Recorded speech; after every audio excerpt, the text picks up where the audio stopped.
I never expected to find myself standing on the curb at 63, a cardboard box of my belongings balanced awkwardly under one arm, staring at the car pulling away with my daughter and her husband. Their faces pressed to the window, smiles tight and strained as if they were performing some act of civility they didn't quite believe. "You're just an extra mouth," Amanda had said, as if those words could erase decades of sacrifice. The sting of it lingered sharper than any physical wound I had ever endured. I stood there a moment longer, letting the cool autumn wind whip my hair, letting the absurdity of it all sink in. Then deliberately, I set the box down and squared my shoulders. It was tempting in that first wave of humiliation to curl into myself to retreat. But some stubborn part of me, maybe the part that had endured a difficult childhood, a loveless marriage, the betrayals of people I thought I could trust, refused to be erased.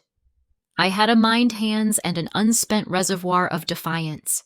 If they thought they could humiliate me into invisibility, they were in for a surprise. The first night was brutal. I found a cheap motel off the interstate, a room with a cracked mirror and an ancient TV that hissed more than it broadcast.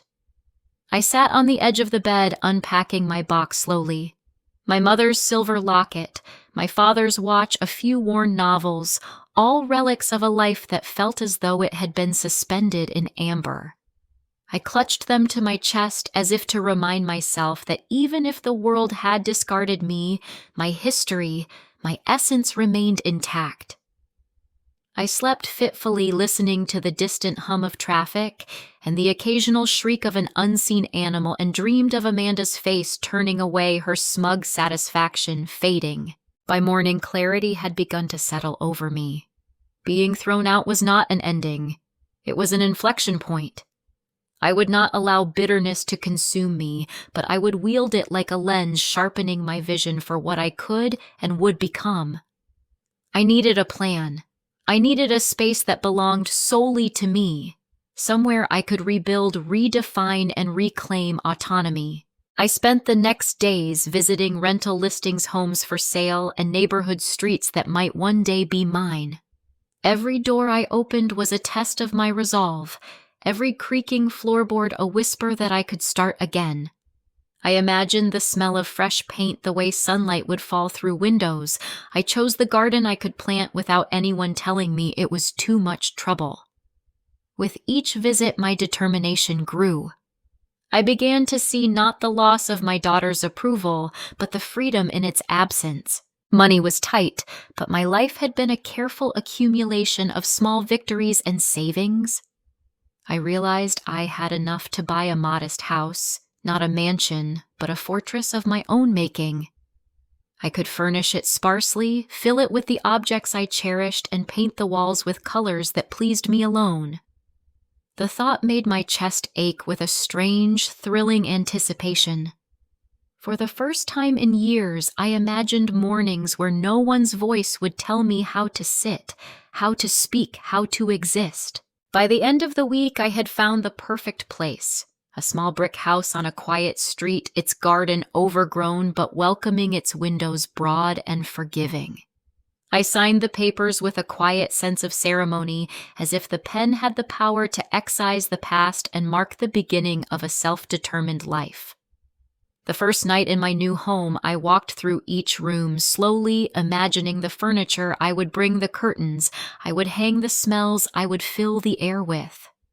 For the first time in a long time, I felt a spark not just of hope, but of possibility. As I sat by the window watching the street empty beneath the soft glow of streetlights, I realized something profound.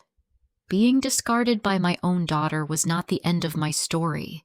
It was perhaps the clearest signal I had ever received. My life belonged to me, and only me, and the chapters I would write from this moment forward would not be dictated by others' cruelty. I whispered to the night, to the silence, to the walls themselves. I am here. I am not finished. And this is only the beginning. The first morning in my new home was startling in its silence. No scolding voices, no judgmental glances, just the soft hum of the world outside my windows. I brewed a cup of coffee, savoring the bitter warmth, and walked through the overgrown garden. Weeds clung stubbornly to the soil, flowers struggled to bloom, but I saw potential, not neglect. There was a rhythm here, a life waiting for me to shape it. I decided that today I would begin reclaiming it. I spent hours outside, gloves on hands in dirt, pulling weeds, digging small trenches, planting seeds I had bought from the corner store. Each movement felt like a declaration I belonged here and I would not be idle. The sun climbed higher, and my back ached pleasantly, a reminder that I was alive, capable, and needed no one's approval to exist. By afternoon, the garden looked messy, but promising a reflection of me, rough edges, yes, but growing steadily towards something beautiful. Inside, I unpacked boxes, slowly, carefully placing items where they felt right. My mother's locket went on the mantel. My father's watch sat on a small wooden table near the window, catching the light.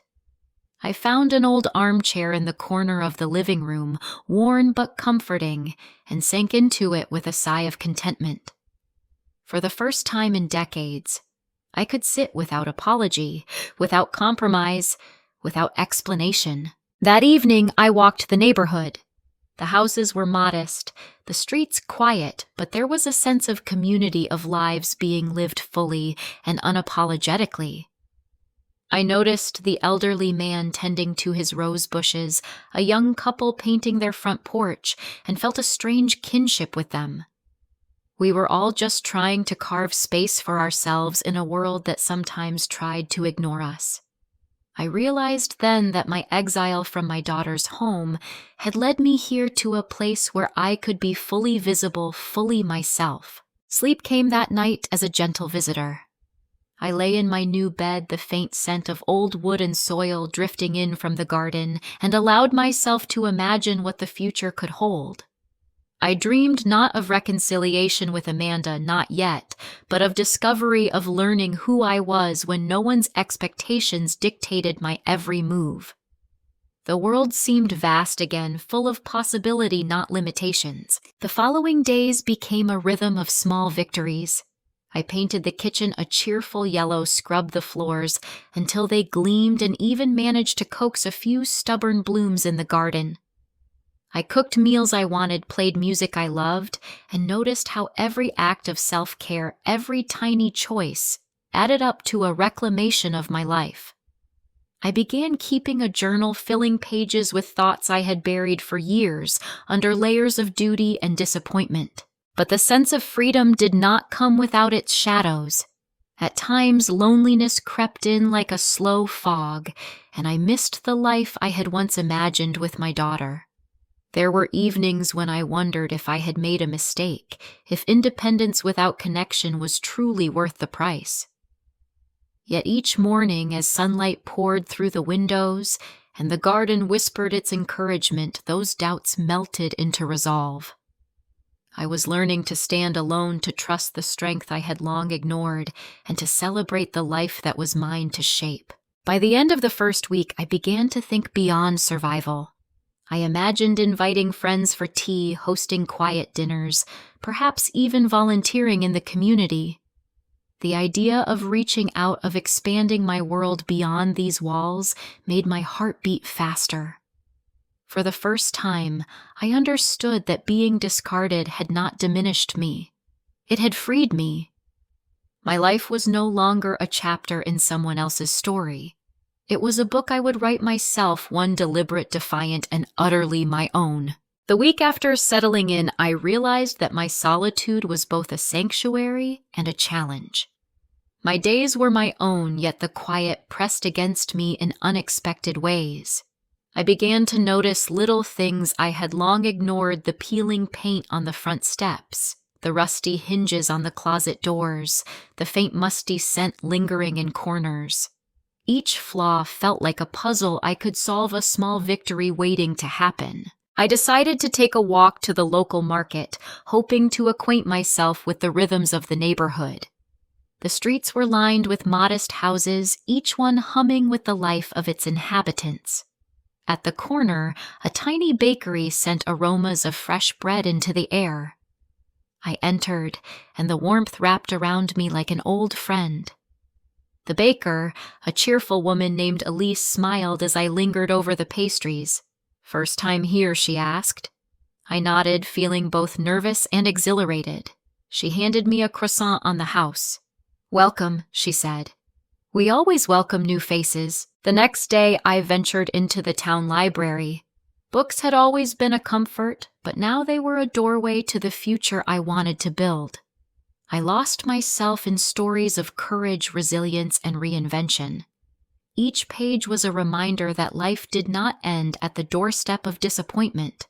It began anew wherever I chose to plant myself. While browsing the shelves, I met Clara, a retired teacher with a mischievous sparkle in her eyes. She offered to help me find books on gardening, home renovation, and even memoir writing. By the time I left, I had made my first friend in this new life, and I realized how long I had forgotten the thrill of connection without obligation or tension. Back home, I started tackling the projects I had postponed for years. The garden became my sanctuary, each seed a tiny act of rebellion against the years I had spent shrinking myself. I painted fences, cleared old debris, and even planted a small row of herbs by the kitchen window. I took pride in the tangible progress I could see and touch, a stark contrast to the invisible efforts I had once poured into pleasing others. One afternoon, as I trimmed a particularly stubborn rose bush, a neighbor approached. A tall man with graying hair and kind eyes, he introduced himself as Henry. He had lived on the street for decades and offered unsolicited but heartfelt advice about gardening. I listened, grateful for the guidance, but also aware of how tentative these new connections were. Trust came slowly, and yet each interaction reminded me that life could be shared without being dictated. Evenings were quieter, more reflective. I began to write letters I would never send to Amanda, and to myself, exploring the tangled web of emotions that had driven me away from my daughter and into this self-made exile. Some nights, tears came unbidden, the grief of what had been lost mixing with the awe of what was possible. I realized that freedom was not merely absence of others, it was presence with oneself, fully conscious and fully unafraid. By the end of the second week, I felt a subtle shift. The house no longer felt like a refuge from the world, it felt like a home I was actively shaping. I discovered small joys in routine, brewing the perfect cup of tea, watching the sunlight spill across the living room floor, listening to birdsong in the garden.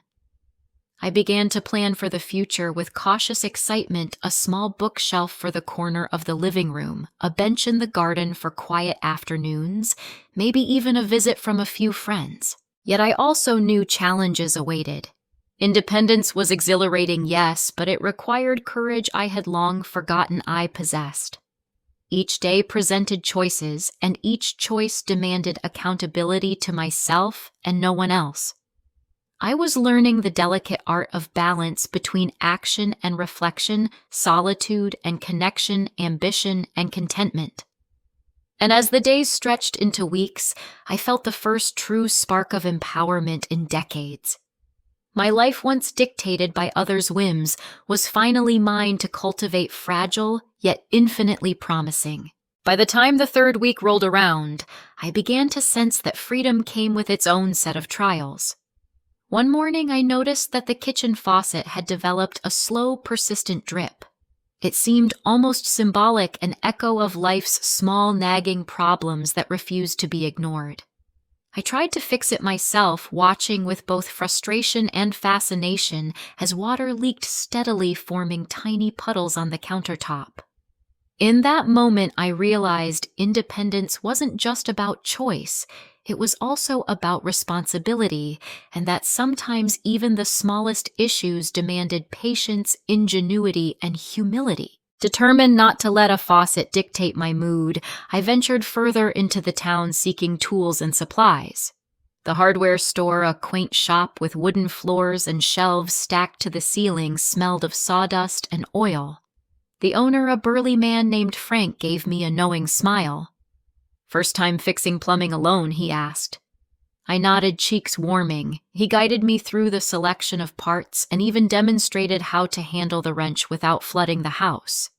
The encounter, simple as it was, reminded me that learning to rely on others without giving up my autonomy was part of growth. Returning home, I tackled the faucet again, this time with a mix of determination and a newfound confidence.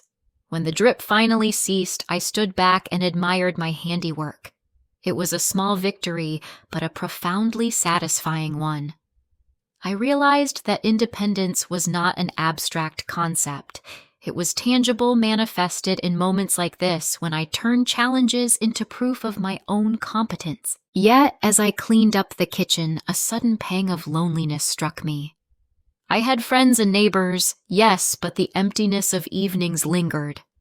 I missed conversation that went beyond pleasantries, a voice that knew the contours of my history.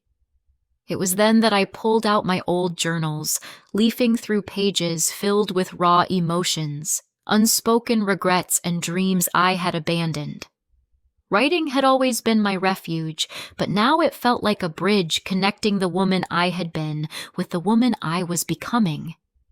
I began to write daily, not for anyone else, but for myself. One particularly quiet afternoon, I received an unexpected knock at the door. It was Clara, the retired teacher I had met at the library. She held a basket of fresh vegetables from her garden, her smile warm and unassuming. "Thought you might enjoy these," she said. I invited her in, and we spent hours talking about books, memories, and even mistakes we had made. That visit, unplanned yet comforting, reminded me that connection was not a threat to independence. It was a necessary part of living fully. Later that week, I attempted something I had avoided for years, looking at the photograph of Amanda that I had hidden in a drawer. My hands trembled as I held the frame, the image both familiar and alien. I did not call her, nor did I allow myself to spiral into anger or guilt. Instead, I whispered a quiet promise to myself to rebuild, to reflect, and to find peace with the choices that had led me here. It was the first time I could view the past without feeling crushed under its weight. In the evenings, I spent time in the garden, letting my thoughts wander freely. I watched the sun dip below the horizon, painting the sky in brilliant shades of pink and gold.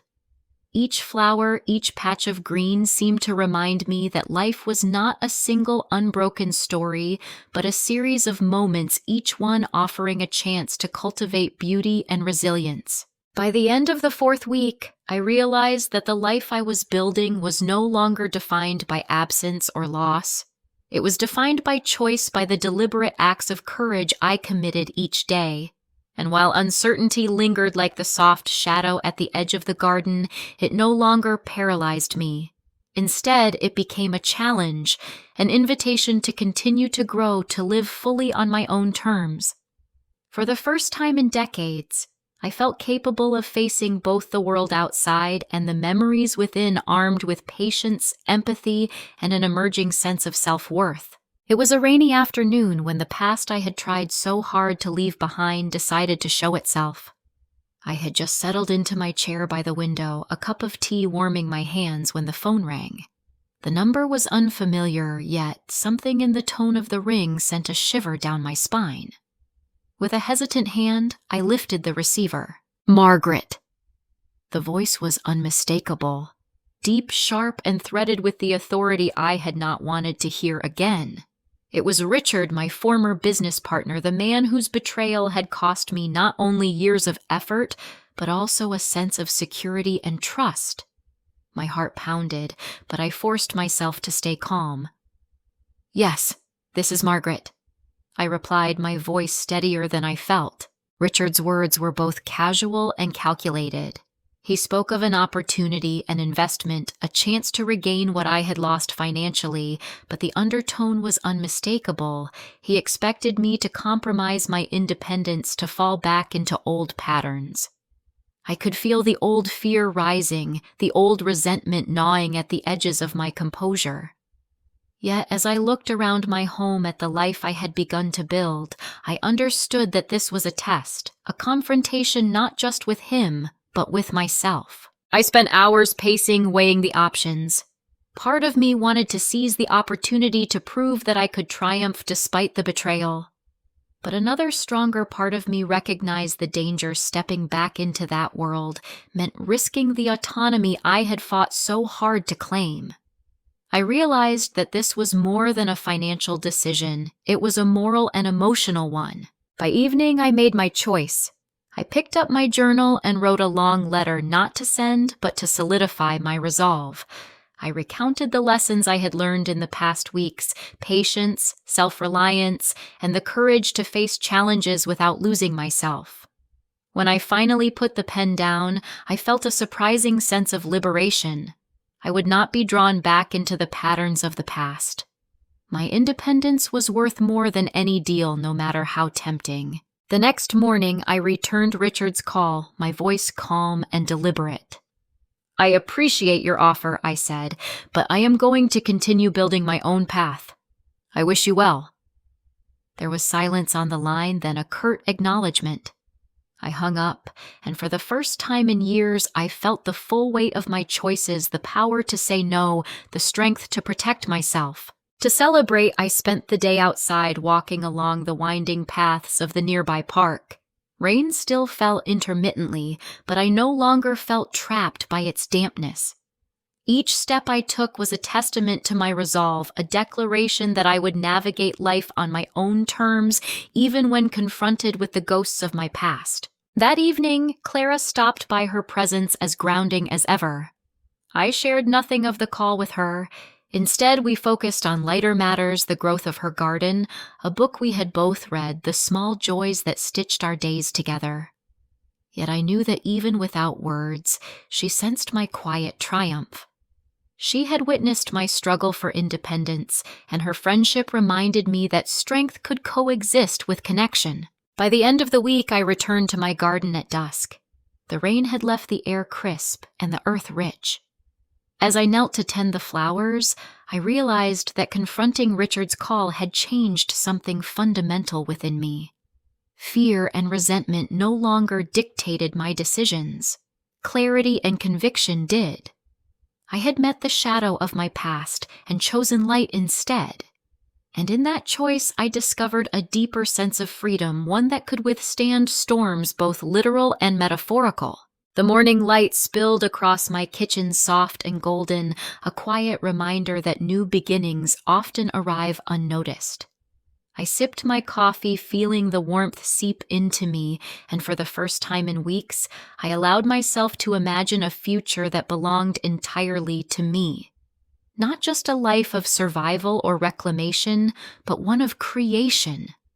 I decided that it was time to channel my energy into a project that had long been tucked away in the corners of my mind, a plan that was ambitious, risky, and wholly mine. The idea had started as a whisper months ago, a community art space, a place where people could come together to explore creativity without fear of judgment or failure. I had dreamed of fostering connection, offering workshops, exhibitions, and intimate gatherings. Yet fear had always held me back. What if I failed? What if I had overestimated my abilities?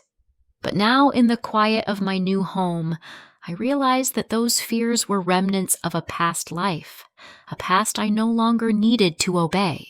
I began by drafting plans, scribbling ideas across pages in my journal. Every detail mattered: the layout of the space, the types of classes I could offer, the artists I wanted to collaborate with. I researched grants, local funding opportunities, even potential investors, but this time I approached it on my own terms, carefully balancing ambition with practicality. I refused to compromise the integrity of my vision for convenience or approval.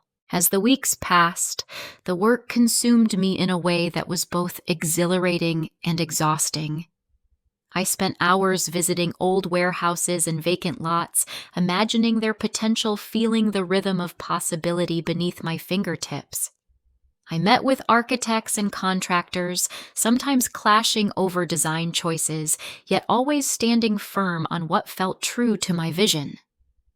Each small victory, the securing of a lease, the approval of a renovation plan, was a testament to my perseverance and clarity of purpose. Yet it wasn't all triumph.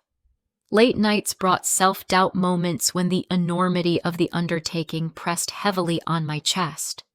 I questioned my ability to sustain such a project, worried about finances, about people's reception. But in those moments, I returned to the lessons I had learned in the past months: patience, resilience, and the unwavering understanding that my life's worth wasn't measured by approval, but by authenticity. I reminded myself that risk was the price of creation and courage the currency. Clara continued to be my anchor. She visited often, her laughter a soothing balm after long days of decision-making. She offered insights, sometimes gentle critiques, and always encouragement. Her presence reminded me that ambition did not have to isolate me, that success could be shared and celebrated. Together, we planned the launch of the first workshop, imagining children's laughter filling the spaces, local artists unveiling their creations, and a community finding solace in shared expression. By the time the first week of renovations began, I felt a profound sense of alignment I had not experienced in years.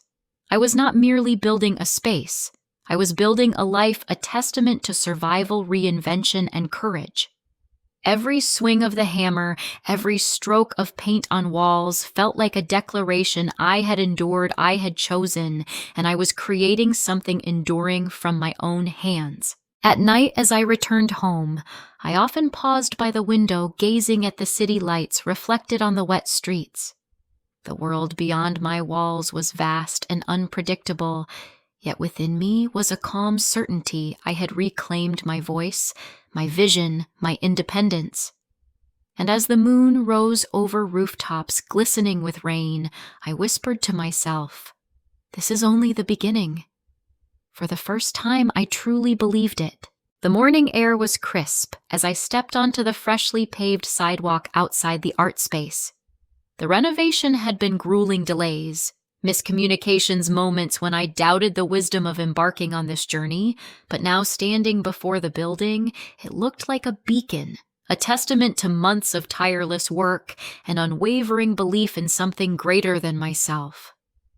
I inhaled deeply, letting the scent of new paint and polished wood fill my lungs. It smelled like possibility. Inside, the space hummed with quiet energy. Sunlight streamed through tall windows, illuminating walls adorned with vibrant murals and shelves lined with supplies for painting, sculpting, and crafting. Every corner reflected not just aesthetic choices, but hours of deliberation, heartache, and small triumphs. I had poured myself into every inch, and it felt as though the building itself was alive, breathing alongside me. The first day of workshops arrived. Nervous anticipation knotted my stomach as parents arrived with children clutching sketchbooks and clay tools. Local artists, some hesitant, others brimming with excitement, unpacked supplies and prepared for their presentations. I moved among them, offering guidance, answering questions, and silently marveling at the transformation of my vision into tangible reality. Every smile, every curious glance, every tentative brushstroke reminded me why I had risked so much. By mid-morning, laughter and music filled the space. I watched a boy discover the joy of molding clay into shapes he had never imagined, a teenager find confidence in painting for the first time, and an elderly woman share her memories through sketching. I realized then that I wasn't just providing a physical space, I was fostering courage, creativity, and connection. The walls reverberated not with echoes of construction, but with life itself. Later, Clara arrived, eyes shining as she wandered through the workshops. "Look at this," she said, pointing to a mural painted by a group of teenagers. "This is more than art. It's hope." I nodded, feeling a swell of pride tempered by humility. None of this was about me alone. It was about a community discovering its voice, and I had merely offered the stage. As the day drew to a close, I lingered in the quiet of the emptying space. Tools and supplies were neatly stored, and sunlight slanted through the windows, casting golden patterns across the floors. I felt a profound sense of peace, the kind that comes not from perfection, but from having chosen to face fear, take risks, and remain true to oneself. I realized that my journey through betrayal, loss, and isolation had brought me here to a place where resilience and creativity intertwined. Sitting on the edge of a workbench, I reflected on the months that had passed. Every challenge, every sleepless night, every doubt had led to this moment of fulfillment.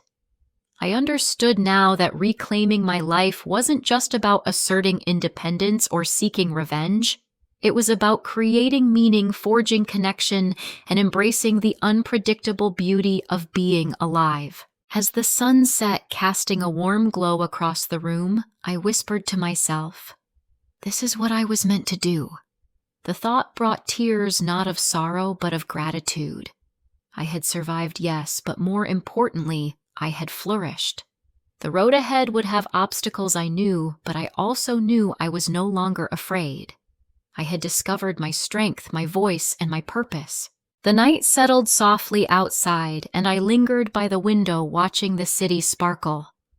A life once fractured and uncertain now hummed with possibility, and in that quiet triumph I finally felt whole. My name is Margaret, and this is my story not of defeat, but of reclamation, resilience, and the courage to create a life entirely my own. Like, comment, and subscribe so others can learn that it is never too late to fight for your rights, protect those you love, and reclaim your peace. Your voice matters, your actions matter, and you are never powerless when you choose to stand.